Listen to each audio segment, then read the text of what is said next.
Alright guys, welcome back to the channel. 1.5 महीने बाद आपका स्वागत है चैनल पे। एंड इस वीडियो में मैं आपको बताऊंगा कि 1.5 महीने से मैं कहाँ था, वीडियोस क्यों नहीं डाल रहा था, इंस्टाग्राम पे स्टोरीज क्यों नहीं आ रही थी।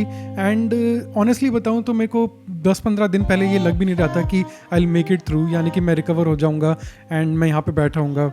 Situation got so bad. So let's dive right into the video and मैं आपको बताता हूँ कि सीन क्या था। तो यार अराउंड 10th अप्रैल को मेरे डैड की तबीयत थोड़ी ख़राब हुई थी, उन्हें फीवर हुआ था। वो नॉर्मल फीवर था एंड हमें सस्पेक्ट भी नहीं था कि कोरोना हो सकता है, क्योंकि उससे पहले हम कभी बाहर नहीं निकले थे, सिर्फ एसेंशियल्स के लिए जाते थे एंड वो भी पूरे प्रिकॉशंस वगैरह फॉलो करके। एंड सेकेंड वेव भी उस टाइम तक नहीं आई थी, यानी आई थी या फिर बस जस्ट स्टार्ट ही हो रही होगी, लेकिन कोरोना का कोई सस्पेक्ट नहीं था। तो हमने उनको घर पे ट्रीट करने की कोशिश करी, जो नॉर्मल पैरासीटामॉल होती है, क्रोसिन होती है, वो दी, बट उससे भी उनका बुखार नहीं उतरा। जब 2 दिन तक बुखार नहीं उतरा तो हमें लगा कि सिचुएशन सीरियस हो सकती है, तो हम उन्हें एक डॉक्टर के पास लेके गए। वो हमारे फैमिली डॉक्टर नहीं थे, लेकिन उनकी दवाई कभी कभी लग जाती थी, तो उनके पास ले गए। हमें सस्पेक्ट ही नहीं था कि सिचुएशन इतनी सीरियस हो सकती है। तो जैसे ही हम उनको डॉक्टर के पास लेके गए, डॉक्टर ने कहा कि RT-PCR कराया। हमने कहा नहीं, तो डॉक्टर ने कह दिया कि RT-PCR कराओ, उसके बाद इनका प्रॉपर इलाज शुरू होगा, एक बार पता लग जाए कि कोरोना है भी या नहीं। तो उस टाइम तक फिर उन्होंने ये भी कहा कि PCM लेते रहो जब तक रिजल्ट ना आए, 1-2 दिन में आ जाता है। तो हमने अगले दिन यानी कि अराउंड 13th अप्रैल को RT-PCR कराया एंड वहीं से दिक्कत शुरू हुई। हमने 1 दिन वेट करा, 2 दिन वेट करा, हमने 4 दिन तक वेट करा, लेकिन रिजल्ट ही नहीं आया। हमने कहीं यहीं पे आसपास गवर्नमेंट का टेस्ट फैसिलिटी थी, वहाँ पे टेस्ट कराया था, लेकिन 4 दिन बाद भी जब उनका रिजल्ट नहीं आया तो हमने सोचा कि सिचुएशन बहुत ज़्यादा बिगड़ सकती है, क्योंकि उस टाइम तक मेरे को भी फीवर हो गया था, 102 फीवर हो गया था, मेरी मॉम एंड सिस्टर को भी 100 फीवर हो गया था, डैड का फीवर भी 102 से कम ही नहीं आता था। जब दवाई लेते थे, PCM लेते थे तो कम आ जाता था, लेकिन नॉर्मली 102 रहता था। तो हमने कहा कि किसी अच्छे डॉक्टर को कंसल्ट करते हैं, एंड एक अच्छे डॉक्टर को, हमारे फैमिली डॉक्टर को हमने कंसल्ट करा। तो जब उन्हें कंसल्ट करा तो उन्होंने कहा कि आप सबकी सिचुएशन सही लग रही है, लेकिन आपके जो डैड हैं उनकी सिचुएशन थोड़ी ख़राब है, उनका HRCT कराओ, चेस्ट का एक्सरे कराओ। तो हमने फिर अगले दिन, ऑब्वियसली मैं तो बाहर नहीं जा सकता ना कोई और, तो मेरे चाचा हैं, उन्होंने मेरे डैड का HRCT कराया एंड HRCT में पता लगा कि उनके लंग्स जो थे उसके 50% पे पैचेस आ चुके थे। तो डॉक्टर ने कहा था कि ये सिचुएशन काफ़ी सीरियस है, अगर मैं जो दवाई दे रहा हूँ उससे फ़र्क नहीं पड़ता है 5 दिन में, तो उन्हें तैयार रखना कि हॉस्पिटलाइज कराना पड़ सकता है। तो 4-5 दिन दवाइयाँ दी, लेकिन उससे इतना फ़र्क नहीं पड़ा, बुखार तो कम नहीं आया, ना उनकी खांसी वगैरह रुक रही थी। तो डॉक्टर ने कहा एक दवाई मैं और जोड़ रहा हूँ, अगर उसके बाद में नहीं आता तो आप बिना पूछे इनको हॉस्पिटल ले जाना। तो वो दवाई भी स्टीरॉइड ही थी, पहले भी स्टीरॉइड ही चल रहे थे, लेकिन उस दवाई को लेने के 2-3 दिन बाद फीवर कम आने लगा एंड अप्रॉक्सीमेटली 4 दिन बाद उनका फीवर एकदम चला गया। So now my dad was recovered and वो अराउंड 12 से 13 दिन में रिकवर हो गए थे। लेकिन यही शुरू होती है मेरी कहानी, यानी कि इस टाइम पे जब मेरे डैड की तबीयत सही हुई, मेरी तबीयत बहुत ज़्यादा ख़राब होने लग गई थी।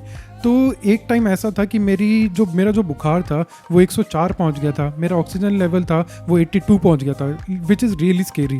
फॉर्चुनेटली हमारे पास ऑक्सीजन सिलेंडर था, पहले से हमने अरेंज करा था हमारे रिलेटिव्स ने, तो हमने ऑक्सीजन ले लिया था। वहाँ पे ऑक्सीजन लगा के 92 तक आ गई थी मेरी ऑक्सीजन, लेकिन हमें पता लग गया था सिचुएशन सीरियस है एंड अगले दिन हमने हॉस्पिटल सर्च करना शुरू कर दिया। अब हमने हॉस्पिटल सर्च करा, तब तक सेकेंड वेव बहुत अच्छी पीक पे थी एंड कहीं भी कोई जगह नहीं थी, हॉस्पिटल मिलना तो दूर की बात है, हमें लोग रिसेप्शन से ही दूर भेज देते थे कि है ही नहीं, यहाँ पे बेड ही नहीं है। तो आप इसे एक ब्लेसिंग इन डिस्गाइज भी कह सकते हो कि मेरे को हॉस्पिटल नहीं मिला, क्योंकि मैंने अपने जितने भी रिश्तेदारों को देखा जो हॉस्पिटल गए, they either didn't make it back और उनकी तबीयत बहुत ज़्यादा ख़राब हो गई। अब मैं फियर मॉन्गरिंग नहीं कर रहा कि हॉस्पिटल में जाके सभी का ख़राब होता है, बट मैंने ये देखा है कि जब आप हॉस्पिटल में होते हो तो आप थोड़ा आइसोलेटेड हो जाते हो एंड मेंटली आपको थोड़ा परेशानी हो सकती है उस चीज़ में, लेकिन जब आप घर पे होते हो तो आप अच्छी तरह रिकवर कर सकते हो। लेकिन ऑब्वियसली अगर आपकी सिचुएशन सीरियस है एंड डॉक्टर आपको कहता है कि हॉस्पिटलाइज हो जाओ, तो आप हो जाना। I am not a doctor या क्वालिफाइड पर्सन, लेकिन मैं अपना पॉइंट ऑफ व्यू दे रहा हूँ यहाँ पे। तो उस दिन हुआ क्या कि मेरे को हॉस्पिटल तो कहीं नहीं मिला, लेकिन एक हॉस्पिटल था जिन्होंने मेरे को कहा कि हम इनको प्राइमरी केयर दे सकते हैं, यानी कि आप आए हो तो ऐसे आपको खाली हाथ नहीं भेजेंगे, आप यहाँ पे बैठ जाओ, आपका जो बुखार है वो हम कंट्रोल कर लेते हैं एंड आपको 1-2 मिनरल्स वगैरह की ड्रिप और चढ़ा देंगे।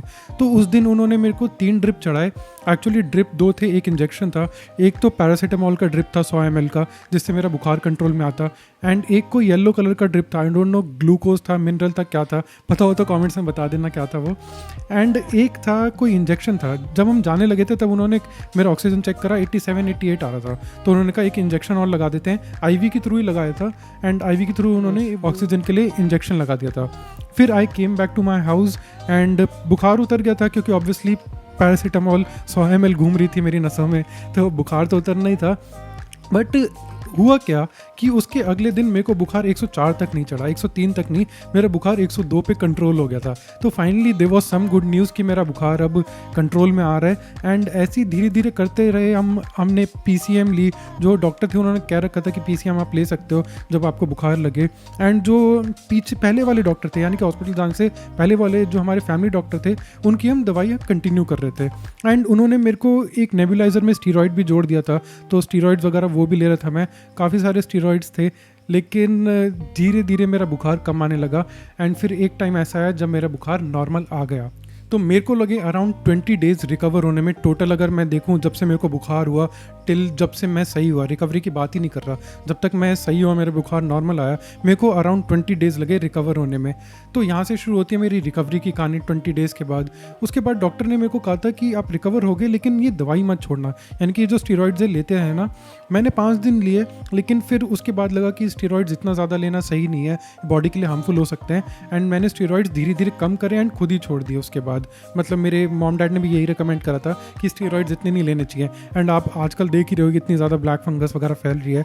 उसका मेन कारण ये कह रहे हैं कि स्टीरॉयड्स लेना एंड ऑक्सीजन जो हम लेते हैं उसमें अगर कुछ गंदगी रह जाए तो उससे भी आपकी ब्लैक फंगस वगैरह हो सकती है। तो हमने स्टीरॉयड सही टाइम पे बंद कर दिए थे। मेरी रिकवरी जो है वो अभी भी चल रही है, यानी कि अभी भी थोड़ी बहुत थकान रहती है। आप देख सकते हो कि वॉइस भी थोड़ी धीमी आ रही होगी अभी आपको। एक टाइम तो ऐसा था कि अगर मैं 2 कदम चल रहा था तो भी मैं थक जाता था। मेरे को चेयर चाहिए होती थी बैठने के लिए, मेरी आवाज़ ही नहीं निकलती थी खांसे बिना। इतनी ज़्यादा मेरे को खांसी होती थी, इतना ज़्यादा कफ था। एंड मैं 2-3 दिन तक तो बोल भी नहीं पाता था, गला बिल्कुल बैठा हुआ था, बिल्कुल आवाज़ नहीं निकलती थी। बट अब right now I am fit and fine. अब आपके सामने वीडियो बना रहा हूँ। धीरे धीरे रिकवरी तो चलती रहेगी, लेकिन वीडियोज़ नहीं रुकनी चाहिए। तो now I am back to my regular schedule. आप बताओ कि आपको किस टॉपिक पे वीडियो चाहिए, आप मेरे को कमेंट्स में बता सकते हो, मेरे को इंस्टाग्राम पे DM कर सकते हो। एंड इस वीडियो को लाइक कर देना, शेयर कर देना दोस्तों के साथ, या कि फिर कोई आपका जो रिलेटिव वगैरह हो जो कोविड से रिकवर कर रहा हो, या फिर जिसको अभी कोविड हुआ हो, उसको आप शेयर कर सकते हो एंड मेरी रिकवरी की कहानी बता सकते हो। Thank you so much for watching this video and I will see you soon.